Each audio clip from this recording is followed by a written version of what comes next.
Test में सिद्ध करना, जो कि कहती है कि यदि किसी त्रिभुज की एक भुजा के समानांतर एक रेखा खींची जाए तो वह अन्य दो भुजाओं को समानांतर विभाजित कर देती है। कैसे? एडी बटे डी बराबर ए अपॉन ईसी। तो देखो एडी बटे डी बराबर एडी ए अपॉन ईसी, यही सिद्ध करना है। तो इसके लिए हमने एक त्रिभुज लिया यहाँ पर, इस त्रिभुज को ड्रा करने के लिए एक त्रिभुज बनाएंगे हम आगे कुछ इस तरीके से। कैसे? देखो सबसे पहले दिया क्या हल करने के लिए, दिया है बीसी समानांतर डी, तो बीसी के समानांतर डी हमने ले लिया, लिख दिया। यहाँ पर सिद्ध क्या करना है, वो लिख दिया एडी बटे डी बराबर ए बटे ईसी। इस तरीके से प्रश्न हमने क्या किया, कुछ नहीं, इस त्रिभुज को देखो यहाँ पर डी को ई बिंदु से मिला दिया और बी को ई से मिला दिया, और ई से इस एडी पर लंबा डाल दिया कौन सा, ईएम, और डी से इन ई पर लंबा डाल दिया डीएन। क्यों किया? क्योंकि हमने ए बी और ईसी की भुजा पर जो भी भाग आएगा अनुपात में उसके निकालने के लिए सब किया। देखो अब डी से सी से मिलाया था, बी को ई से मिलाया, इस तरीके से हमने लिख दिया डी से ए पर लंबा डीएन खींचा और ई से एडी पर लंबा ईएम खींचा। तो भुजा एबी के लिए यही कह रहा हूँ, भुजा ए बी के लिए ए और बी के लिए क्या करेंगे, त्रिभुज एडी का क्षेत्रफल।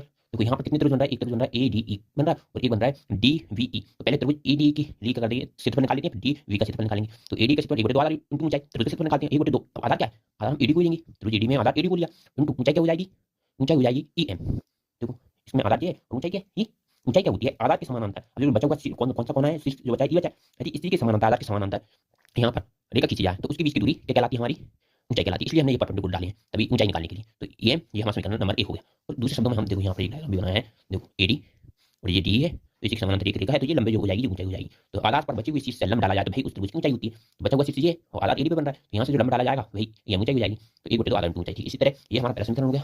हम आगे सॉल्व करते हैं। आगे सॉल्व करने के लिए क्या करेंगे, देखो त्रिभुज डीबी का क्षेत्रफल 1/2 आधार ऊंचाई। अब डीबी किस तरीके से बन रहा है, इस तरीके से देखो डी यहाँ पर है, वी यहाँ पर है, ई यहाँ पर बन रहा है, तो डीबी तो आधार हो जाएगा 1/2, डीबी को आधार लिया है। अब हमारी ऊंचाई क्या आएगी, ऊंचाई जो होती है वह कैसे निकालेंगे हम, यहाँ पर तो 90 डिग्री एंगल बन ही नहीं रहा, 90, उसके लिए क्या करेंगे हम, 90 डिग्री कोण बनाने के लिए इसको आगे तक बढ़ा देंगे, तब जाकर यहाँ पर परपेंडिकुलर डल सकता है ई से, और यही हमारी ऊंचाई कहलाएगी।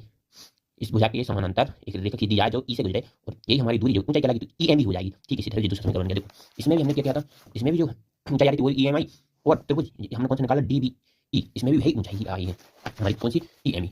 अब मुझे एसी के लिए, अब एसी का कौन सा त्रिभुज बन रहा है, दो त्रिभुज बन रहा है, एक ए ई डी बन रहा है, ए ई डी, और दूसरा त्रिभुज बन रहा है हमारा ई सी डी। देखो हम यहाँ पर देख लेते हैं कौन कौन से त्रिभुज बन रहा है। देखो ए ई डी और ए, और यहाँ पर ई सी डी, ये त्रिभुज बन रहा है, तो दो त्रिभुज बन रहा है, इन दोनों त्रिभुज को लेंगे। तो ठीक उसी तरह 1/2 आधार ऊंचाई, 1/2 आधार ऊंचाई, आधार क्या हो जाएगा, ए हो जाएगा। अब ऊंचाई क्या होगी, ऊंचाई वही लंब जो डाला हमने डीएन, ठीक उस तरीके लंब हो जाएगा ऊंचाई। यहाँ पर 1/2 आधार इंटू ऊंचाई ईसी इंटू लंब हो जाएगा, ऊंचाई हो जाएगी। हमने ड्रॉ इसलिए किया, समझाने के लिए, समझने के लिए है, ड्रॉ करती है, करने की जरूरत नहीं है, उस डायग्राम से ही सारा हो जाएगा। अब हम क्या करते हैं, समीकरण 1 में 2 का भाग देंगे।